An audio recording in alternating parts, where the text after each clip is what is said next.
So we're here with Marius Hardiman. I could say he's an old school British weightlifter before the recent boom.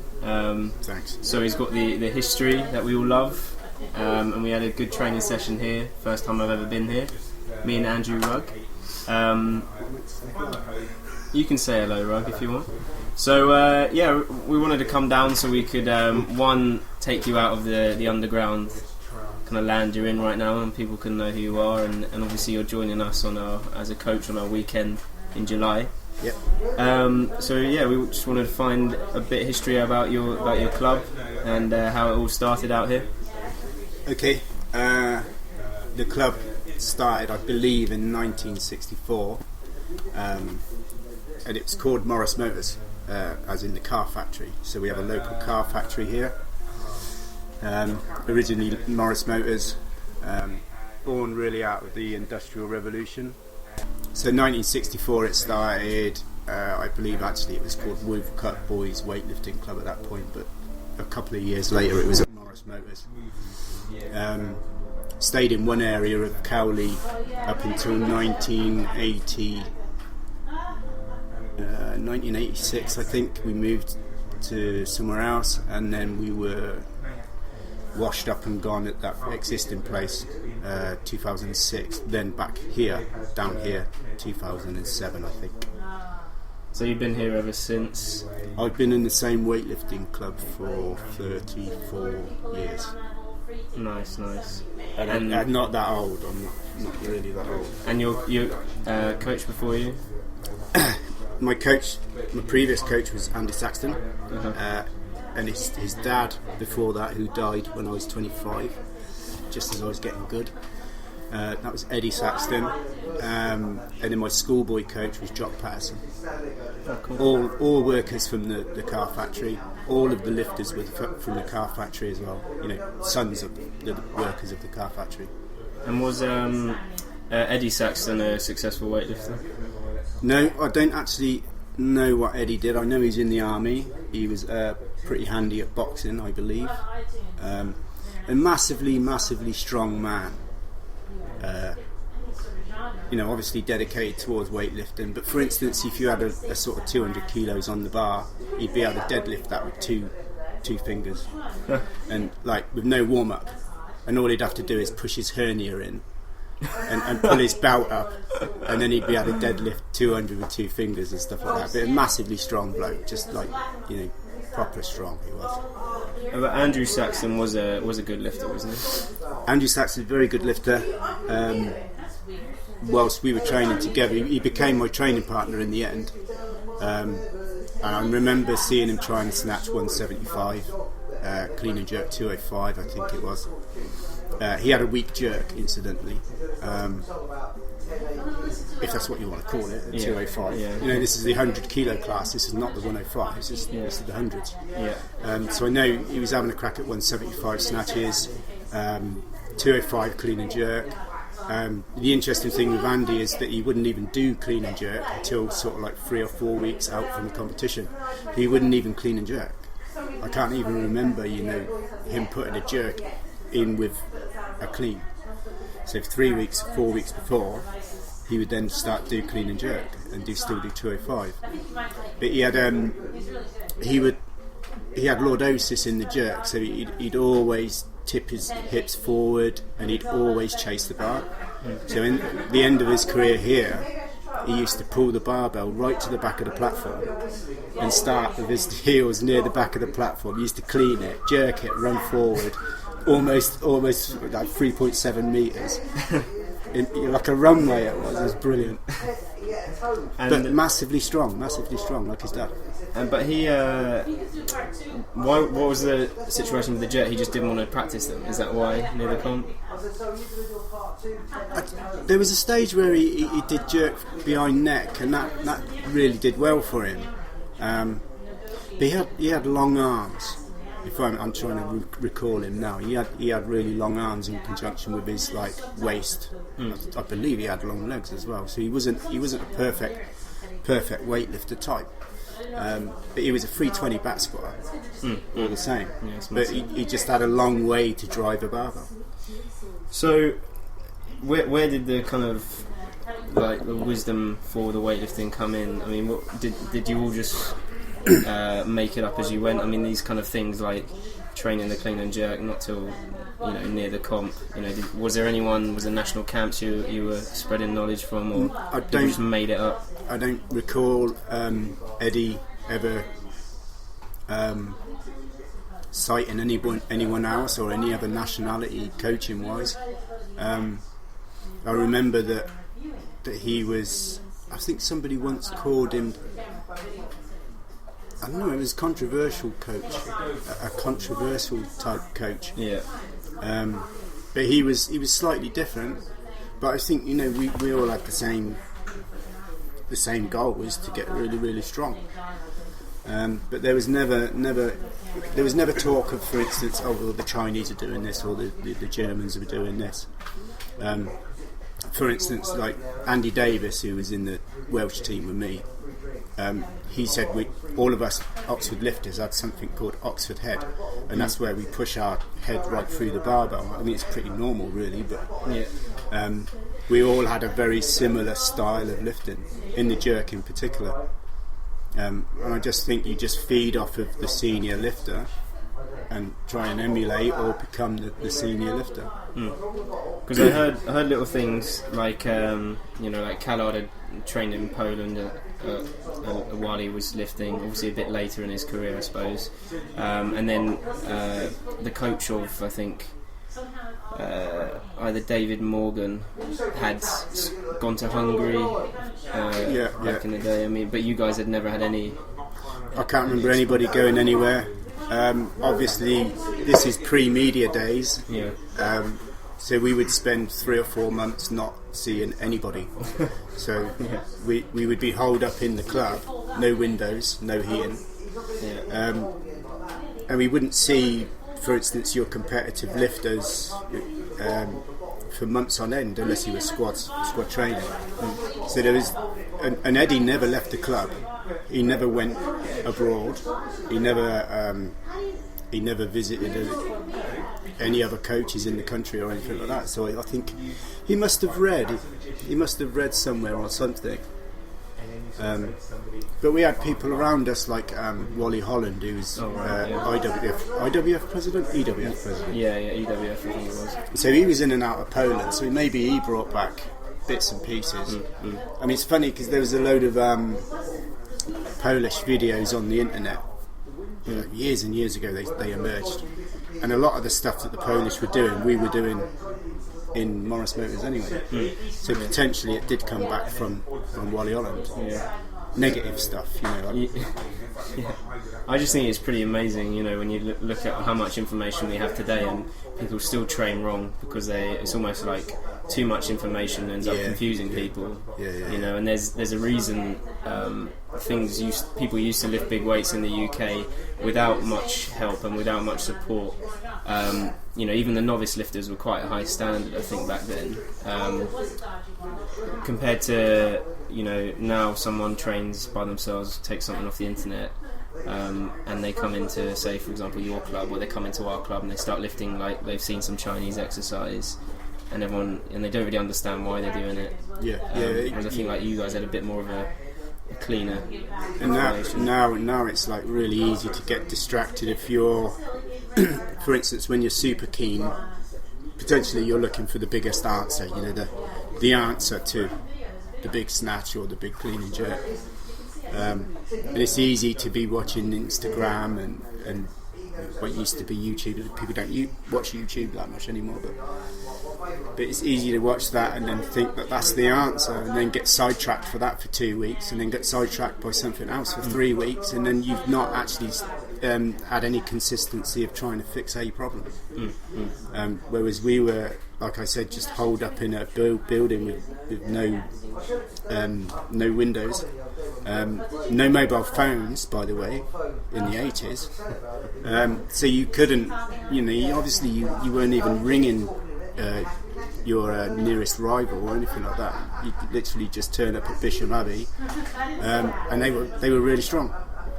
And you weren't quite as strong, and then you have to go back and you have to think, well, Littler's getting really strong, and you have to train harder. And then there wasn't so much periodisation around at that point. Not my end anyway, so it was pretty flat out. Yeah, well, Mike said the same thing. My coach, Mike Pym, and he said, well, his kind of regret was that it just went heavy all the time. Yeah. I mean, good things and bad things, right? Yeah, I mean, interestingly, that, you know, if you'd have asked me that, if you'd have said that to me like a couple of years ago, I said, well, no, it was a bad thing to be going heavy like that all the time. But now, actually, the programming we've got down here that we're doing now is you sit the lifter in 90-95% of maximums all the time. So again, it was, you know, it kind of come full circle where we are pushing people harder, you know, and heavier all the time. So, but it's always sub-maximal, and I think that's the key. It's sub-maximal. Yeah. It's not maximal lifts. Yeah. No one really cares if you PB in the gym and then end up getting 90% on the competition day. No. Also, you know, keeping everybody to a three attempt ruling, you know, which is one of the things Eddie was pretty keen on. Is you know, he would witness you missing your first snatch, and then you'd have another go, and he'd make a call at that point whether you know, you got one more attempt, Matt, and then if the third one didn't look the way you wanted it, you weren't having any more. So you got to keep quite tight on people, not to allow them to have 16 attempts just because they want to put it on Instagram or whatever. Yeah. We don't allow that here, and the lifters here, they know that. Because they put a couple down, and I know that they're looking at me. They're looking at me to see whether they've got. I'm not giving permission, but you know, whether I think it's worth doing again, or you know, it's worth having another go. So you got to create an environment where they want to do it. No, I think the environment like that we just coming in today, and obviously I pointed out it's quite funny that, as you said, there some of the girls are away today, but I thought it was great to see that it was pretty much just blokes training on a Friday night, which not being sexist, but that's what the old school times were, wasn't it? I mean, it was just men in a room training. You say that, but we had our first set of girls in our gym in 1987, I think it was. You had the women's world championships back then, didn't you? Or had they not started? I can't remember. We had 3 hot women coming. That's what I know. That I was 18, so yeah, they livened the place up for a bit. Yeah, I mean, that was a good. I think it's a lot better now to see the mixed gender training in that. Women are incredibly hardy compared to what the social stereotype of a woman is. They train really hard, the girls we've got at Brunel, and most of them end up squatting more than the men now. If you give the women lifters a high volume, for instance, they don't tend to complain about it. I mean, we've tested stuff here, time duration stuff at 80% or 85%, just singles or doubles, and you know, the women would get through almost 20 reps, for instance, and the men would do 12. The men would be sweating and resisting and swearing and moaning and stuff like that, but the women were like, you know, they're quite enjoying themselves. Yeah, I think it's kind of crazy that even like Pendlay in the US was just saying that he feels women are almost better designed to handle the workload that weightlifting brings. They tend to listen as well. You know, I find I'm not in charge of the women here. You know, Julie is. She relates to the women better, I think, than me. As brilliant as I think I am at relating it to people, I'm sure I'm not, because there reaches a stage where you have to try and exert a bit of force on people that need to get the next snatch or whatever, and sometimes I think coming from a male, it's not. It can be too aggressive. Whereas Julie's a lot better than that. What was it all about? Workload, women training, how they train. Next question. So how many lifters do you have in your club right now, or at least competitive lifters? We've got 25, and what we're finding is it's best to keep to 25 because there's 3 coaches and we can split them up. So we've got 25 lifters here, and I've also got, and Julie's got, probably 5 satellite lifters as well that we have collected for various reasons, bombing out at the British, or just like the way we program or whatever. So we've got these five satellite lifters.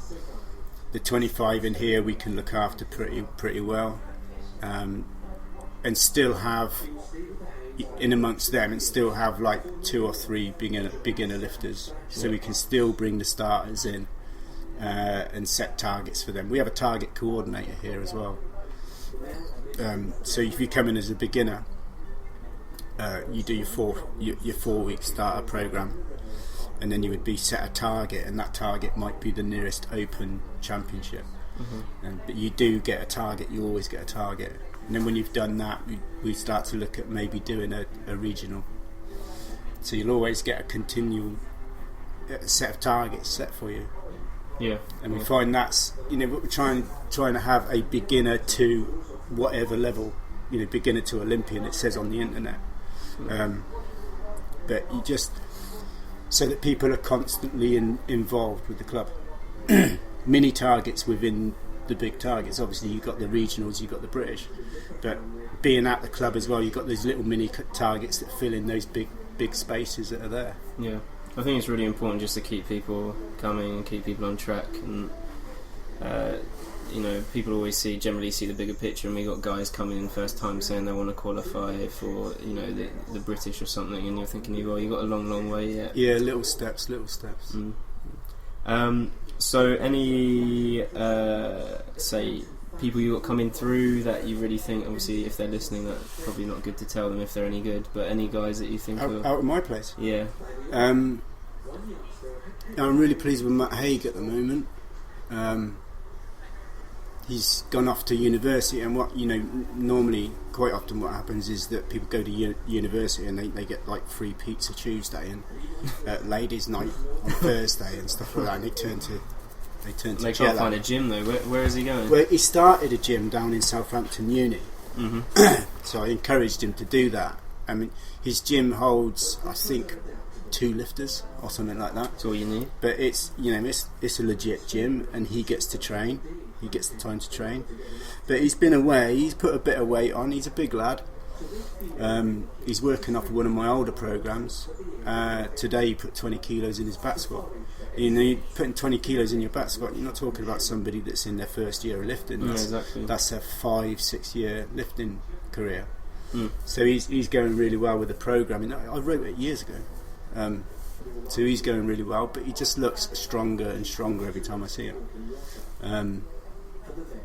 He comes second in the British under 23s, students. That's good. British students this year, and we're looking at under 23s, the legit one, the under 23s now. So, but he is much stronger. Is he 94? He is 94 now. He was previous 85. We got a young lad that's disappeared from us at the moment. He's in Germany. We sent him there because you get free education in Germany.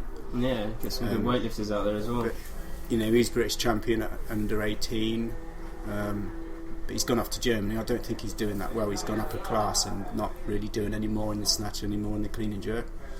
To be quite honest, I'd like him back. Yeah.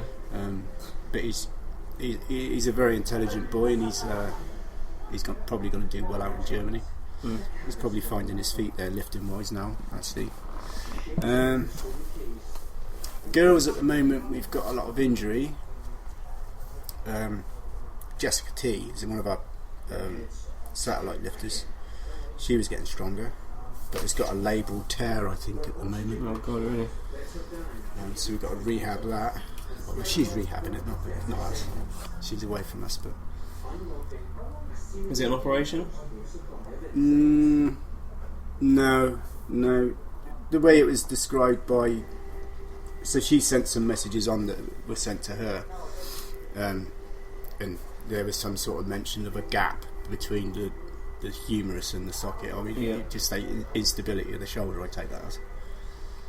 Fair play. And you've had a few injuries over the past. I've had one or two.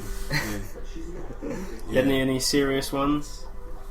I've had several dislocations. On what?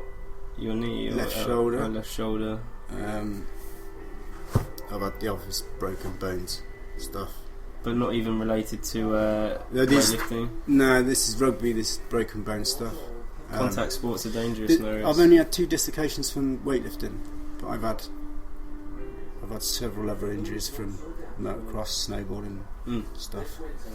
So what about your career, if we can Eddie jump around the injuries? I heard you lifted some big weights, Marius. Yeah, reasonable weights. How did you? So you started quite young. Did you weightlifting? I started at 82. I was 12. 12 years old. I was playing county cricket at the time. I think I was playing county football simultaneously. In the winter, obviously, but cricket being the main thing that I was doing at the time. But for some reason, my dad thought I needed to be bigger, and I'm small, and I am very slim. But these quickies that were bowling at me and stuff like that, they were putting on muscles in the shoulder and stuff like that. So it was decided that I needed to be a bit burlier or a bit bigger. And I was playing senior cricket. And bear in mind, I was 12. I was playing senior cricket at Morris Motors. So I was playing with, obviously the older men. So they sent me to the local weightlifting club, which was next door to the cricket pitch, and that's where Jock Patterson met me. Stood me up, looked at my thumbs, looked at my legs, and squeezed me, poked me. All of the scientific tests there. And he said, "Yeah, he'll do." And that was it. And I mean, in those days, to think of someone walking into a weightlifting club and saying, "Hey, I want to start weightlifting. I want to start Olympic lifting." This doesn't happen. It doesn't really happen that much nowadays either.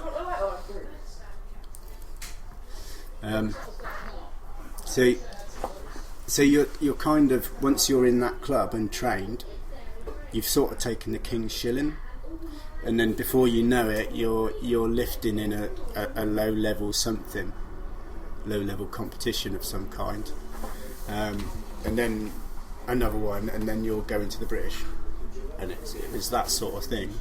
But did you enjoy it straight away? I did, actually, because I was always in the shed at my dad's anyway, lifting up this old tool chest that he had.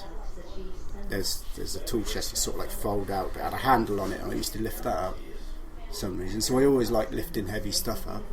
And I was actually fascinated by the Incredible Hulk, Lou Ferrigno, who I thought was brilliant. So I did enjoy it. In the barbell work, I liked it.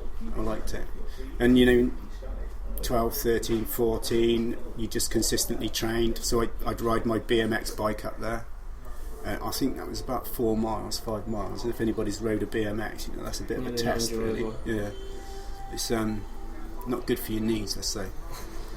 But by 15, I was doing okay. I think I got 4th in the British Championships at 15. And then you sort of thought, well, yeah, this is getting all right, actually, and do a bit more training. And by the time I was 16, the last year in the schoolboys, I won it. So sounds like good progress. Yeah, it's good progress. I mean, I only did 2 British Championships. There was under 15 and under 16, but 4th and 1st. And then I won the under 18s. I won the juniors. I didn't win the under 23s because it didn't exist in my time. Yeah. It was removed for us. So it was quite hard for us, actually, because we finished at junior under 20, and then we would launch straight in at Dave Morgan, and people like that. So we had a tough time initially, us 80s juniors. What weights were you lifting at, say, 16, if you can remember? Yeah, I can. I did an 82 snatch, 102 clean and jerk at 60 kilos. Nice. I got a really good friend from Manchester, Andy Littler, and there was Andy Littler. They were lifting in the class above me, so I'd been on and won my thing. And Andy Littler was lifting next with a guy called Steve Parks. And I remember them, they had 122 on the bar for clean and jerk. And I remember, like, both of them actually, Parksy and Littler, sat at the bottom of the clean, just got buried by this 122.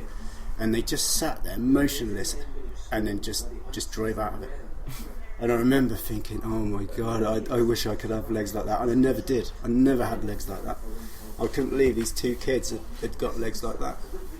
And I think Parksy, at schoolboy level, jerked 150 out of rack at 67. It's crazy. It just how, you know, these people were. Littler was up in Wythenshawe, Manchester. Parksy was somewhere in Wales. Probably from one of those gyms that's still producing weightlifters now, right? Parksy may well have been one of Dan Welsh's places, which is Empire Sports Club. Is it Empire Sports? Empire's, yeah, where Suter Empire, comes from. Yeah, Suter's place. Yeah, or was, and they all know it's... But, you know, Dan Welsh was turning out all sorts. Andy Suter, you know, like really, really good lifters. Really good. I mean, Wales was very, very good. Yeah, and they're doing very, very well now. Yeah. Gareth Evans, I like Gareth Evans. Yeah. Unlucky at the British. Yeah, that's the way it goes. I think the British was, you know, people were putting stuff on that they just... It was what they needed for the big thing, you know. Yeah, well, Jack said with Sarah he didn't want anything less than the Olympic qualifier, even though she missed the 116, put on 120, and the 116 was hard enough the way it looked. Yeah, I think my coach would have given me that 116. I think, if I'm honest, I'd have had the 116. But you know, you make your choices. It's all right. Yeah. So your best lifts, and when were they? Well, they weren't all at the same time, but at 80, it was at 85. It was 155, 195.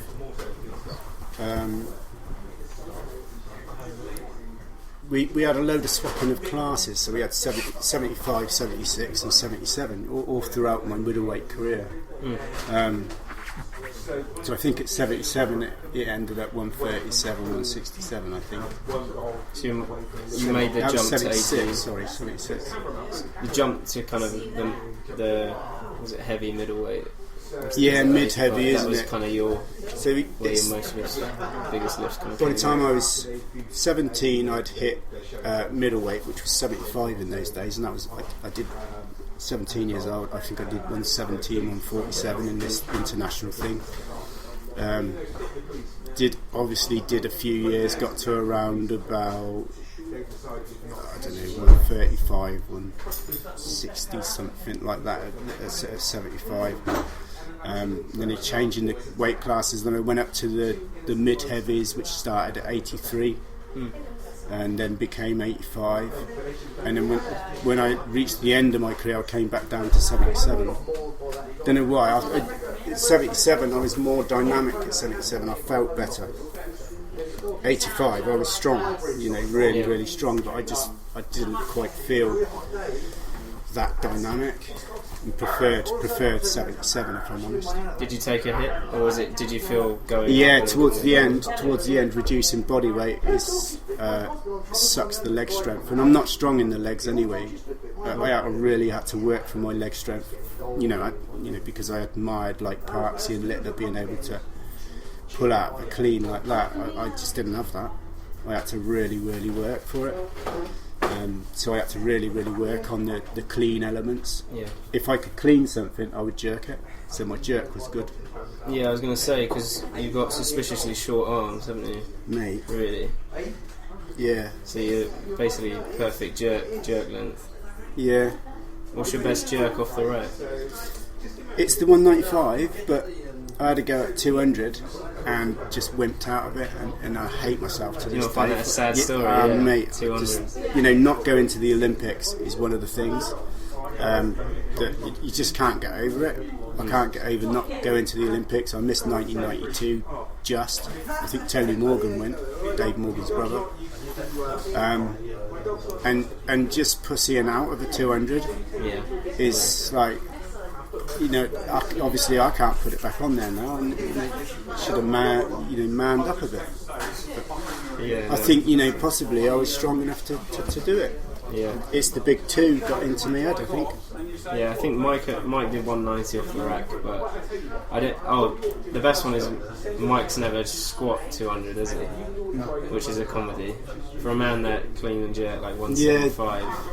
Yeah, they just weren't big on squats in his day. It wasn't really a. Oh, everything in Oxford is driven by a back squat or front squats. Until this day is. There's a heavy bias towards squatting and pulling movement. Yeah, that's it. You just know if someone walks in with a strong squat, they're already there in terms of starting with heavy weights. Although I've seen some of the Fijians and stuff like that with their 320 back squats and then 90 kilo snatches. Oh, that's another comedy. Yeah, they come in with massive squats and then bailing out of 95. You have to have a bit of technique. You have to have a bit of technique. But like when I started, I could back squat. I had a 150, I think, but then within 2 months I had 170, and then I could clean 115 by then. Yeah. And so that just, whereas we start with our beginners, our students and stuff, and they come in, they've got like a 60 kilo back squat, and their clean's 50, and then you have to slog away with the squat. Whereas really, you just know that person needs to go away and do some squats for a while. The way I used to think about it is that my back squat used to go up, because remember, this is not so much the periodisation days where we were thinking about it too much, but my back squat used to go up and then my snatch would follow and then my clean and jerk would follow that. Yeah. And it was a sequence of things, and it used to get to week 6, week 7, and your back squat had gone up and you start to get quite excited about your snatch starting to move and your clean and jerk starting to move.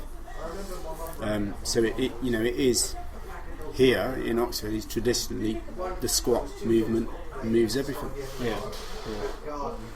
And what's your you got any training philosophies or like programming side of things? Because I know when we spent some time together before, you were talking about almost limiting programs on the number of reps for athletes. Yeah, we've got a volume to work to with each individual, but that's not scientific. It's just what do they do for a living and things like that. And you just look at the person really to try and assess how many maximum reps above 80% that they can do per week.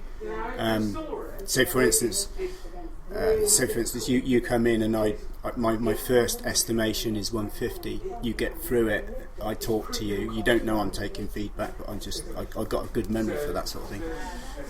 You talk to me, and I get the gist that it wasn't quite hard enough for Christian.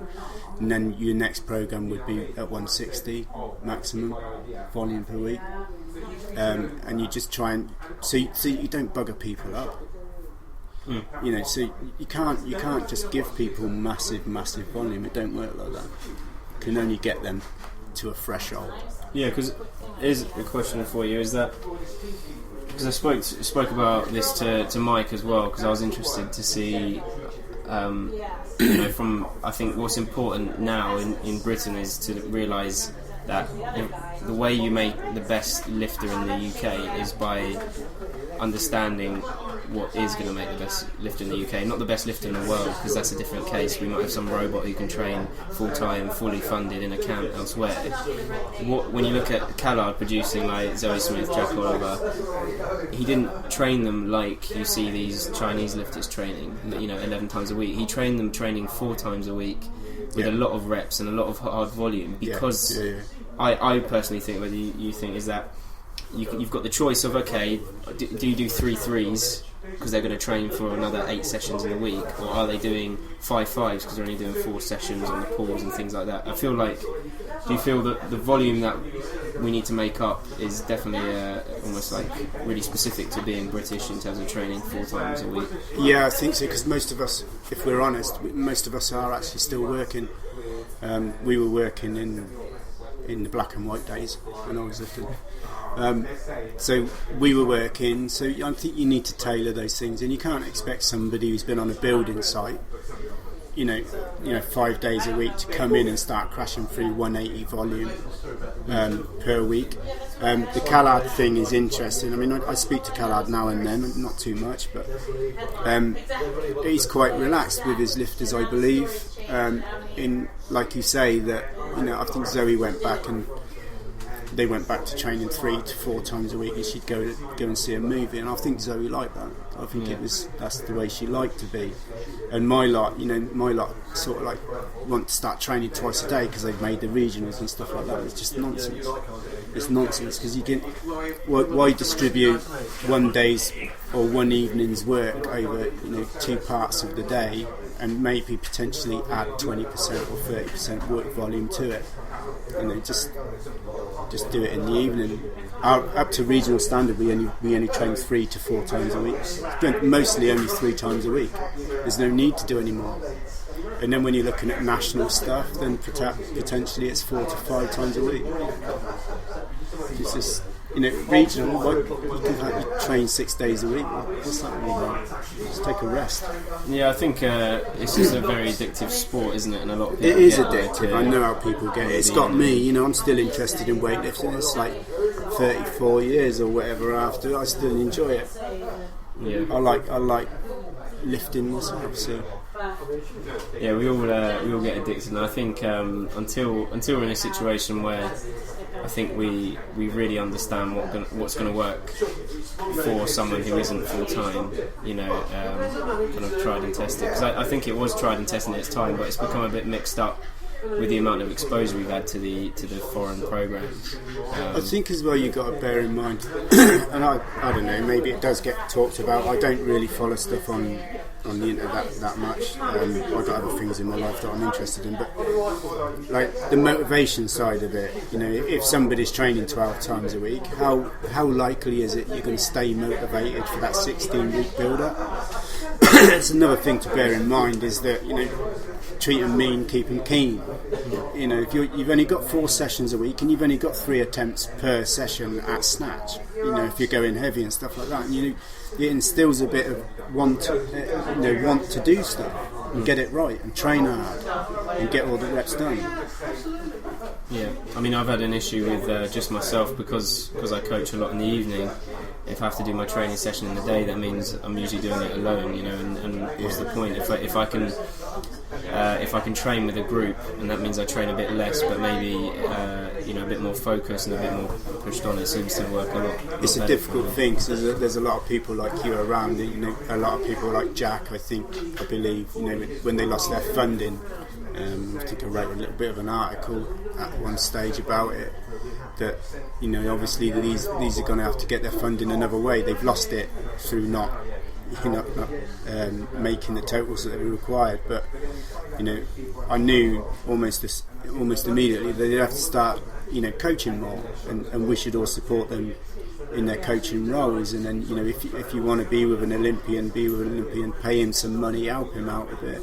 That's Jack and Sarah and the rest of the crew. But it's difficult to coach people all day and then actually do a session yourself. And it's quite hard because I've done that. I'm still keen on training, and it's quite hard to start dip in and out of coaching. For instance, if you're in a facility, you're trying to train as well, and then somebody's asking you a question, you're trying to cue somebody. Yeah. I mean, it's really tough. Really tough. But I think you look at someone like yourself, and when you watch Callard coach, it's when you guys have been training for so long, your second nature ability to train and coach seems immense. Whereas I struggle to have that separation because I have to concentrate on my own training. Yeah, we have after a few years, it's 30 years actually. you have quite a good eye for even out your peripheral vision. You can see, or at least make a really good guess at finish your pull, or the shoulders aren't moving quick enough at the end of the range of the pull or something like that. Yeah. You get a good eye for things. Kazim calls it his spidey sense. Spidey sense, yeah. I call it seeing stuff. I see stuff. No, Kazim's got his back to someone and he can feel that they didn't finish the pull. I don't believe it. I can guess they didn't finish the pull when the bar just lands on the floor again. Yeah, it lands in front of their face. There you go. Don't you finish the pull next time. So, any thoughts on British weightlifting as it stands? Not the actual organisation, British weightlifting, but as a country. You know, you got any ideas how we're going to carry on moving forward, or any hopes for it? I am Mr. Anti long-term planning. I am. I don't like to. Obviously I do it, but I prefer to go with the flow. I like what I'm presented with, and I got quite a good way of working through what I've got at the moment. I like it like that. When Ashley took over, we started to have these big events, didn't we? At the it's the Rico at the moment, isn't it? Yeah. I think it was elsewhere as well. We did one for the English, which was quite big as well. And I remember, because I'm old school and stuff like that, it's like all of a sudden we were paying 30 quid to go and watch it. Well, I wasn't, because I'm coaching, but it was like 30 quid, and I thought, oh, blooming hell, that's expensive for a weightlifting comp. And then actually, it only took me 5 minutes to sit down and think, well, yeah, you know what, weightlifting is worth 30 quid to go and see it. I mean, now when you see the British this year, I thought it was brilliant. Yeah. I thought it was brilliant. It's alive, it engages the audience, because I guess in certain ways it didn't when I was lifting. Not here, you travel to Austria in the Bundesliga and stuff like that, and they were participating. The crowd were participating with you then, and the scene now here is sort of like that. The only thing that we haven't got here at the moment, which I think we need to introduce, is like horns and drums. The Bundesliga, they were banging drums, they were blowing horns and stuff like that. I think we need to have some of that action out here, to be honest.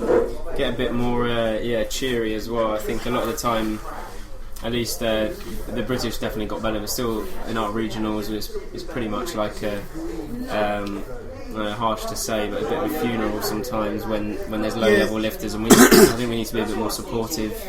I think what it is that at the British at the moment you've got the MCs, and if that's the right word or not. Yeah. The MCs, you get a feel of what weightlifting is about from them, and when you go to regional stuff, you don't, necessarily got the best MC of the country, and a lot of people don't really understand what the hell's going on with weightlifting. So if you explain what's going on, as in, Christian really needs this to beat so and so, then I think people have a bit of an understanding. I'm the world's worst MC. I never want to do it ever.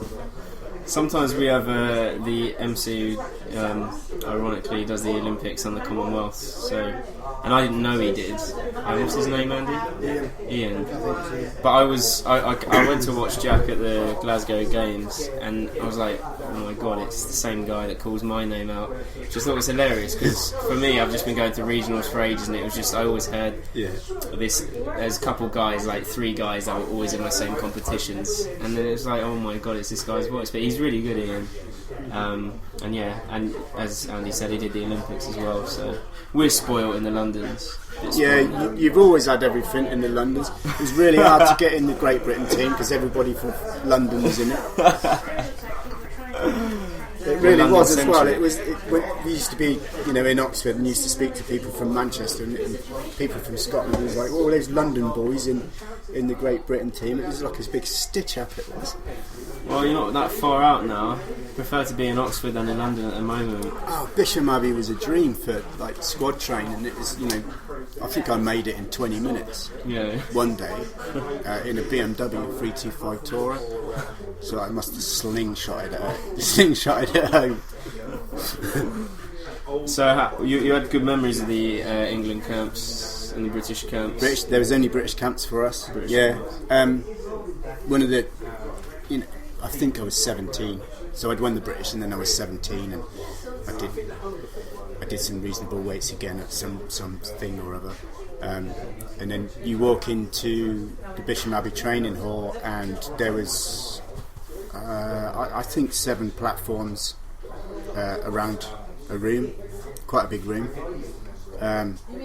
Mostly smaller platforms, and then one big platform, which was the competition platform that would fold off the wall, and the big boys were on there. So like David Morgan and Dean Woolley, the guys, Dave Morgan doing 160, 200 at 75.